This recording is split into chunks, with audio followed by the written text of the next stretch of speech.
ಎಲ್ಲರೂ ನೋಡ್ತಾ ಇದ್ದಾರೆ, ಸಾಮಾಜಿಕ ಜಾಲತಾಣಗಳಲ್ಲಿ ನಿಮ್ಮದೇ ಮೀಡಿಯಾಗಳಲ್ಲೆಲ್ಲ ನೀವು ಆಗ್ತಾ ಇದ್ದೀರಾ, ಎಲ್ಲರೂ ನೋಡ್ತಾ ಇದ್ದಾರೆ. ಒಬ್ಬ ಮನುಷ್ಯನ 2 ಕೈಗಳು ಕಟ್ಟಾಕಿ 2 ಕಾಲುಗಳು ಕಟ್ಟಾಕಿ ಈಗ ಹೊಸಕೋಟೆ ಕಡೆಯಿಂದ ಇನ್ನು ಕಣ್ಣು ಕಟ್ಟಾಕಿ ಎಲ್ಲ ಕಟ್ಟಾಕಿ ನೀರಿಗೆ ತಳ್ಳಿರೋದು. ಆದರೂ ಪರವಾಗಿಲ್ಲ ಅಂತ ಈಜ್ಕೊಂಡು ಈಸ್ತಾ ಇದ್ದೀವಿ. ಈಗ ಅವ್ರು ಹೇಳ್ತಾರಂಥದ್ದೇನು, ಒಂದೇ ಒಂದು ಗುಂಟೆ ತೋರಿಸ್ಬಿಟ್ರೆ ನಾನು ರಾಜೀನಾಮೆ ಕೊಡ್ತೀನಿ ಅಂತ ಹೇಳ್ಬಿಟ್ಟು ಹೇಳ್ತಾರಂಥದ್ದು. ಚಿಕ್ಕಬಳ್ಳಾಪುರ ಜಿಲ್ಲೆಗೆ ನಾವು ಕಾನೂನಾತ್ಮಕವಾಗಿ ಹೋರಾಟ ಮಾಡ್ತಾಯಿದ್ದೀವಿ. ಚಿಕ್ಕಬಳ್ಳಾಪುರ ಜಿಲ್ಲೆಗೆ ನಾನು ಎಂಟ್ರಿ ಆಗಿದ ತಕ್ಷಣ ನಾನು ಹೇಳಿದ ಕಡೆ ಈ ಬ್ಯಾನ್ ಎಲ್ಲ ಮಾಡಿದಾರಲ್ಲ ಇದೆಲ್ಲ ಕ್ಯಾನ್ಸಲ್ ಮಾಡಿಬಿಟ್ಟು ನಾನು ಹೇಳಿದ ಕಡೆ ಸರ್ವೆ ನಡೆಸಲಿ, 1 ಗುಂಟೆ ಎಲ್ಲ ಬೇಕಾದಷ್ಟು ಜಮೀನು ಸಿಗ್ತೈತಲ್ಲಿ. ಏನೋ ಇವರು ಕಾಂಪೌಂಡ್ ಹಾಕ್ಕೊಂಡಿರೋಂಥದ್ದು, ಇವರು ಮತ್ತು ಇವ್ರ ಫ್ಯಾಮಿಲಿಯವ್ರು ಕಾಂಪೌಂಡ್ ಹಾಕ್ಕೊಂಡಿರೋಂಥದ್ದು 1 ಗುಂಟೆ ಅಲ್ಲಪ್ಪ, ಜಾಸ್ತಿ ಸಿಗ್ತೈತೆ. ಆವತ್ತು ನಾನು ಪೂರ್ತಿ ಜಮೀನು ಬಿಡ್ತೀನಿ ಅಂತ ಹೇಳ್ಬಿಟ್ಟು ಕೆಲವರು ಚಾಲೆಂಜ್ ಹಾಕೋರೆ, ಇನ್ನು ಕೆಲವರು ರಾಜೀನಾಮೆ ಕೊಡ್ತೀನಿ ಅಂತ ಚಾಲೆಂಜ್. ಎರಡೇ, ಒಬ್ಬರು ನಾನು ಜಮೀನೆಲ್ಲ ಕೊಟ್ಬಿಡ್ತೀನಿ ಅಂದವ್ರಿ, ಇನ್ನೊಬ್ಬರು ರಾಜೀನಾಮೆ ಎತ್ತಿ ಬಿಸಾಕ್ತೀನಿ ಅಂತೇಳ್ಬಿಟ್ಟು ಅಂದಿದ್ದಾರೆ. ಅದು ಜನರು ಯಾರೋ ಮಾಡಿರೋಂಥ ಒಂದು ಆಶೀರ್ವಾದ, ಅವರ ಒಂದು ಶಾಸಕ ಸ್ಥಾನದಲ್ಲಿ ಇದ್ದಾರಂದರೆ ಜನರು ಕೊಟ್ಟಿರೋಂಥ ಆಶೀರ್ವಾದಣ್ಣ. ಅವರು ಶಾಸಕರಾಗಿ ಬಿಸ್ನೆಸ್ ಮಾಡ್ತಾ ಇರೋಂಥದ್ದು ಅದಕ್ಕೆ ಮೊದಲಲ್ಲ ಅಲ್ವಾ. ಜನರನ್ನ ಬಿಸಾಕ್ತೀನಿ, ರಾಜೀನಾಮೆ ಬಿಸಾಕ್ತೀನಿ ಅಂತ ಹೇಳ್ಬಿಟ್ಟು ಹೇಳಿದಾರಲ್ಲ.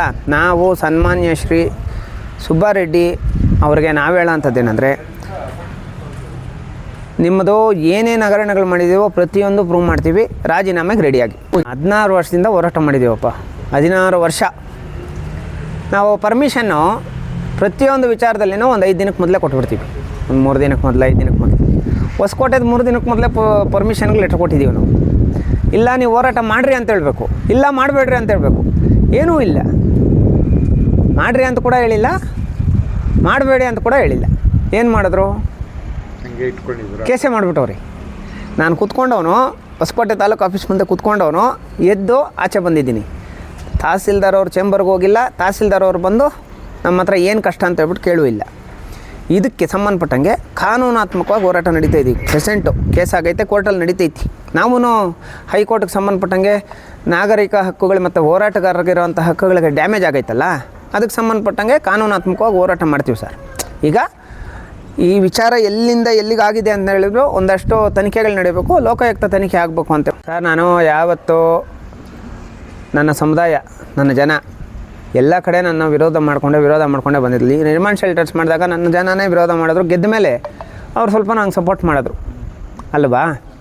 ಅದೇ ಥರ ಸುಮಾರು ವಿರೋಧಗಳು ನಡೀತಾ ಇರೋದು ಸರ್. ಅವರು ನಾನು ಬಿಟ್ಕೊಟ್ರೂ ಪರವಾಗಿಲ್ಲ, ನಾನು ನಮ್ಮ ಸಮುದಾಯದ ಜನನ ಬಿಟ್ಕೊಡೋದಕ್ಕೆ ಹೋಗಲ್ಲ, ನಮ್ಮ ಸಮುದಾಯದ ಮುಖಂಡರನ್ನ ಬಿಟ್ಕೊಡೋಕೆ ಹೋಗಲ್ಲ. ಮೊನ್ನೆ ತಾನೇ ಮಹಾನಂದ ಅನ್ನೋರು ಕೊಲೆ ನಡೆದೈತಿ, ಹೋರಾಟಗಾರರ ಕೊಲೆ ನಡೆದೈತಿ. ಇಂಥ ವಿಚಾರಗಳಿಗೆ ಸಂಬಂಧಪಟ್ಟಂಗೆ ನಾವೇ ನಮ್ಮವ್ರ ವಿರುದ್ಧ ಮಾತಾಡ್ತಾ ಇದ್ದಾಗ ನಾಳೆ ದಿನ ಅವ್ರಿಗೇನಾದರೂ ಹೆಚ್ಚು ಕಮ್ಮಿ ಆದಾಗ ನಾವು ಹೋಗಲೇಬೇಕಲ್ಲ. ಹಂಗಾಗಿ ನನಗಿಲ್ಲೇನೋ ಹೆಚ್ಚು ಕಮ್ಮಿ ಆದರೂ ಅವರೆಲ್ಲ ಬರಲೇಬೇಕು. ಬಂದಾಗ ಜನ ನೋಡಿದವ್ರು ಏನಂತಾರೆ ಅಲ್ವಾ. ಇವತ್ತು ನಮ್ಮ ಕೋಲಾರ ಜಿಲ್ಲೆಯ ಎಲ್ಲ ಒಂದಷ್ಟು ಮುಖಂಡರು ನನ್ನ ಒಂದು ಹೋರಾಟಗಳಿಗೆ ಸಹಾಯವಾಗಿ ನಿಂತ್ಕೊಂಡಿರೋವಂಥದ್ದು ತುಂಬ ಖುಷಿ ಆಗ್ತಾಯಿದೆ. ಚಿರಋಣಿ ಸರ್ ಯಾವತ್ತು ಅವ್ರಿಗೆ. ಮತ್ತು ಜನಪರ ಅಧಿಕಾರಿಗಳ ಕೆಲಸ ಚಿಕ್ಕಬಳ್ಳಾಪುರ ಪೊಲೀಸ್ ಇಲಾಖೆಗೆ ನಾನು ಮನವಿ ಮಾಡ್ತಾಯಿದ್ದೀನಿ. ಯಾವ ಥರ ಅಂದರೆ ಅವರು ಯಾವ ಪಕ್ಷ, ಯಾರು ಕ್ಯಾಂಡಿಡೇಟಾ, MLA ಕ್ಯಾಂಡಿಡೇಟಾ, MLAನ ಇವೆಲ್ಲ ನೋಡಲ್ಲ. SP ಅವರು ಸ್ಟ್ರಿಕ್ಟಾಗಿ ಆ್ಯಕ್ಷನ್ ಮಾಡೋಂಥದ್ದು ನೋಡ್ತಾರೆ. ಯಾರೋ ನಾವು ರಾಜೀವ್ ಗೌಡದ್ದು ನೋಡ್ಬೋದು ಇಶ್ಯೂ, ಯಾವ ಥರ ಅವ್ರನ್ನ ಅರೆಸ್ಟ್ ಮಾಡಿದ್ರು. ಬೇರೆ ಯಾರಿದ್ದಿದ್ರೂ ಅವ್ರನ್ನ ಅರೆಸ್ಟ್ ಮಾಡೋಕ್ಕಾಗ್ತಾಯಿದ್ದಿಲ್ಲ, ರಾಜೀವ್ ಗೌಡನ ಅರೆಸ್ಟ್ ಮಾಡಿದ್ರಲ್ಲ ಅಲ್ವಾ.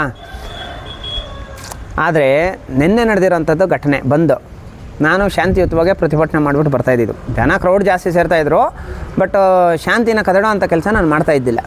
ಸ್ಕೂಲುಗಳಿಗೆ ನುಗ್ಗೋದು, ಅಂಗಡಿಗಳು ಬಾಗಿಲಾಕ್ಸೋದು, ಟೈರುಗಳು ಸುಡೋದು. ನಮ್ಮನ್ನು ನಿರ್ಬಂಧ ಹಾಕಿದ್ದೀರಾ ಅಂದರೆ ಅದು ನಿರ್ಬಂಧ ಹಾಕುವಂಥದ್ದು ಜಿಲ್ಲಾಧಿಕಾರಿಗಳಲ್ಲ, ನಾವು ಪೊಲೀಸವ್ರ ಮೇಲೆ ಇದು ಮಾಡೋಂಥದ್ದಿಲ್ಲ. ಪೊಲೀಸವ್ರಿಗೆ ನಮಗೆ ತುಂಬ ಚೆನ್ನಾಗಿ ಅಂದರೆ ತುಂಬ ದೊಡ್ಡ ಕಾನೂನು ಬಿಟ್ಟು ಏನೂ ಮಾಡ್ತಾಯಿಲ್ಲ ಅಣ್ಣ. ಕಾನೂನಾತ್ಮಕವಾಗಿ ನಾನು ತಪ್ಪು ಮಾಡಿದ್ರೆ ನನ್ನೂ ಅರೆಸ್ಟ್ ಮಾಡಲಿ. ಈಗ ಯಾರು ಕಾನೂನು ಕೈಗೆ ತೊಗೊಂಡು ಬಂದ್ ಮಾಡಿದಾರೋ ಅವ್ರನ್ನೂ ಅರೆಸ್ಟ್ ಮಾಡಬೇಕು ಅಂತ ಹೇಳ್ಬಿಟ್ಟು ನಮ್ಮದೊಂದು ಮನವಿ ಸರ್. ಮತ್ತು ನೀವು ನಾನು ಬದುಕಿರೋ ಗಂಟೆ ಕೊಡ್ತೀನಿ, ನಾನು ಬದುಕಿರೋ ಗಂಟೆ ನಾನು ನಂಬ್ಕೊಂಡು ಬಂದಿರೋಂಥ ಜನಗಳ ಪರವಾಗಿ ನಿಂತ್ಕೊತೀನಿ ಹೊರತು ಯಾವತ್ತೂ ಅವ್ರ ವಿರುದ್ಧವಾಗಿ ನಿಂತ್ಕೊಳ್ಳಲ್ಲ. ಮತ್ತು ಅವರು ವಿರುದ್ಧವಾಗಿರೋರ ಜೊತೆ ಕೂಡ ಕೈ ಜೋಡಿಸಲ್ಲ. Thank you.